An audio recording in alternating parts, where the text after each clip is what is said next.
Hai, Assalamualaikum warahmatullahi wabarakatuh dan salam sejahtera.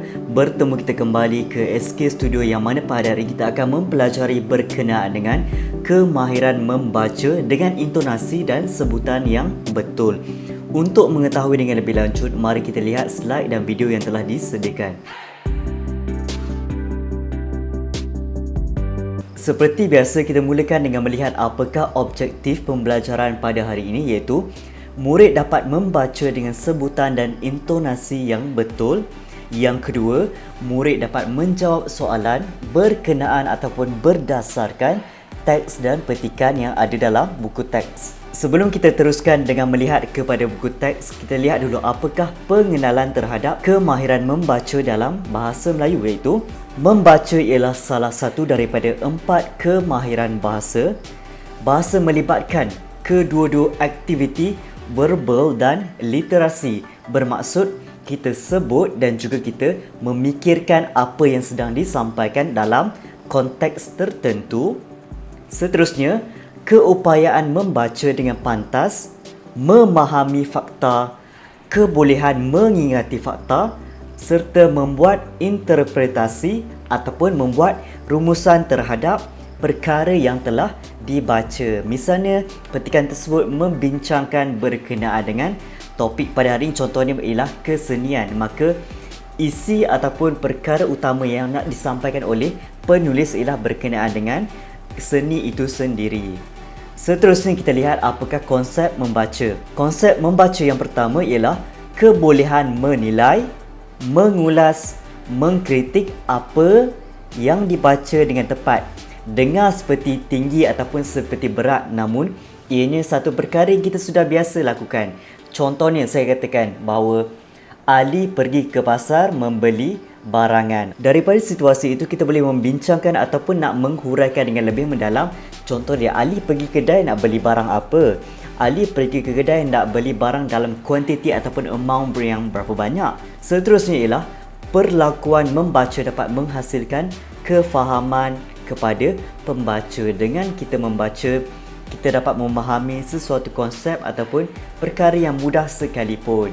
Selain itu, membaca juga dapat memahami kehendak, situasi dan aspirasi. Kita faham akan perkara yang ingin disampaikan oleh penulis dan bagaimana kita mengambil iktibar ataupun sesuatu yang bermakna untuk kita lakukan juga. Dan yang terakhirlah, menjalinkan interaksi antara pembaca dengan penulis, sebab kita faham akan apa yang nak disampaikan, emosinya, situasinya ataupun keadaan penulis itu bagaimana, macam mana keadaan yang susah, keadaan yang senang, keadaan yang tertekan dan sebagainya. Sebelum itu, apakah kelebihan membaca? Antaranya ialah dengan membaca kita boleh mengetahui perkara yang sebelum ini kita tidak tahu. Misalnya sejarah orang terdahulu, bagaimana kehidupan mereka, bagaimana mereka berinteraksi, bagaimana makanan dan juga pakaian pada masa tersebut. Yang kedua ialah dapat mempelajari banyak perkara tanpa kita mengalami keadaan tersebut.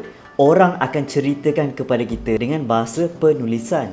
Dan yang terakhir ialah sumber idea dan juga ilham. Sebenarnya banyak sumber inspirasi daripada penulisan telah diterjemahkan dalam bentuk inovasi, yang mana pada zaman sekarang kita lihat banyak kecanggihan dan juga kemahiran-kemahiran yang belum ada pada masa dulunya dah ada sekarang daripada kajian penulisan orang yang terdahulu yang meneroka bidang tersebut. Kita terus kepada buku teks muka surat 80. Cikgu nak ingatkan kepada semua murid bahawa kalau kita nak membaca ni, kita perlu ikut tanda baca.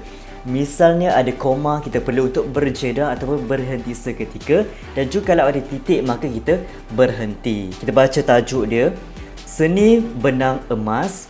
Hadif dan rakan-rakannya menghadiri Hari Kraf Kebangsaan.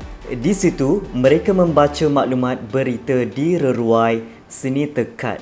Seni tekad, bukan tekad, bukan ni, tapi tekad. Sebelum kita baca petikan, cikgu ada sediakan satu pengenalan terhadap apakah yang dimaksudkan dengan seni tekad ataupun seni tekad benang emas.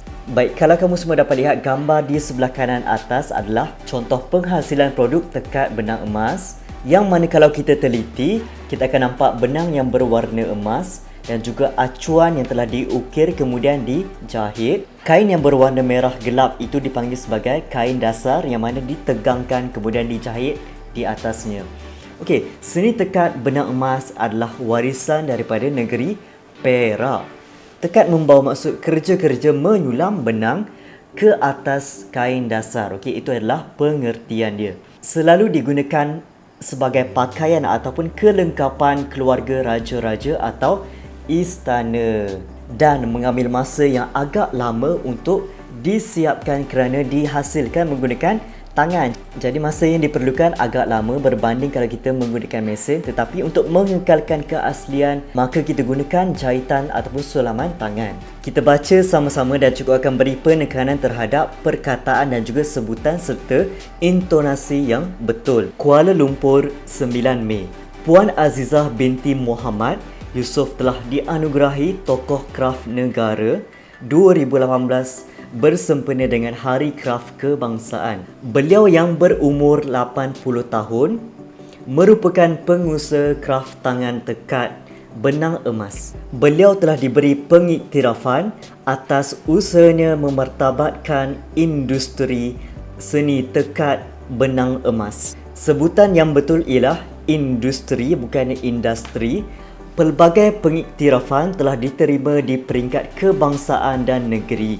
Selain itu, beliau turut menerima pelbagai anugerah seperti Anugerah Tokoh Usahawan Wanita, Darjah Ahli Mangku Negara AMN, Anugerah Karyawan Kraf, Anugerah Usahawan Jaya Parlimen, Kuala Kangsar, Anugerah Yayasan Kesenian Negeri Perak dan Adiguru Kraf Tekatan. Okay?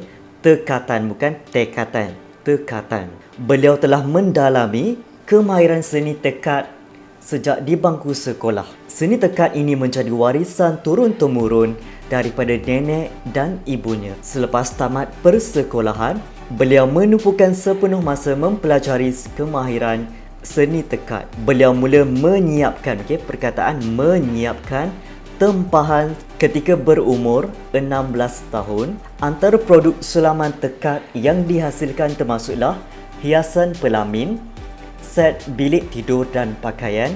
Kehalusan kerja tangan beliau sering mendapat perhatian pihak istana. Puan Azizah masih menerima tempahan tekat benang emas menggunakan tangan bagi mengekalkan keaslian seni tekat tradisional. Setelah kita membaca petikan tersebut, maka sekarang cikgu akan berikan soalan. Kita akan jawab bersama-sama, iaitu apakah pekerjaan Puan Azizah? Jadi jawapan yang boleh kamu berikan ialah Puan Azizah merupakan pengusaha kraf tangan tekat benang emas. Itu sahaja sudah mencukupi. Yang kedua, apakah jasa yang telah dilakukan oleh Puan Azizah sehingga beliau menerima banyak anugerah? Oleh demikian, jawapan yang boleh kamu beri berkenaan dengan soalan tersebut ialah jasa yang telah dilakukan oleh Puan Azizah ialah usahanya memartabatkan industri seni tekat benang daripada zaman ke zaman. Soalan yang ketiga, mengapakah Puan Azizah begitu mahir dalam bidangnya? Antara jawapan yang boleh kamu berikan ialah Puan Azizah begitu mahir kerana beliau telah mempelajari seni tekat benang emas daripada bangku sekolah lagi. Yang keempat, apakah produk sulaman tekat yang boleh dihasilkan oleh Puan Azizah? Antara produk sulaman tekat yang boleh dihasilkan oleh Puan Azizah ialah hiasan pelamin, set bilik tidur dan pakaian.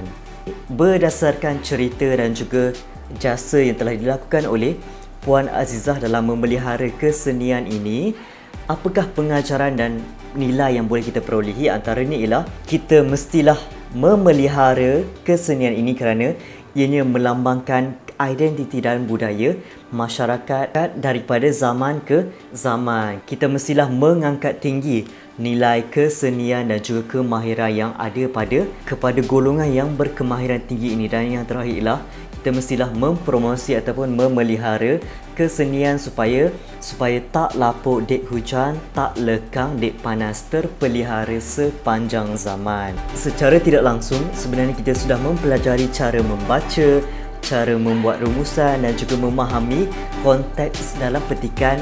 Diharapkan masyarakat dan juga kita semua dapat menjadikan amalan membaca dekat dengan diri kita. Kepada yang belum like, share dan subscribe, sila tekan butang merah di bawah. Sekian, terima kasih. Assalamualaikum.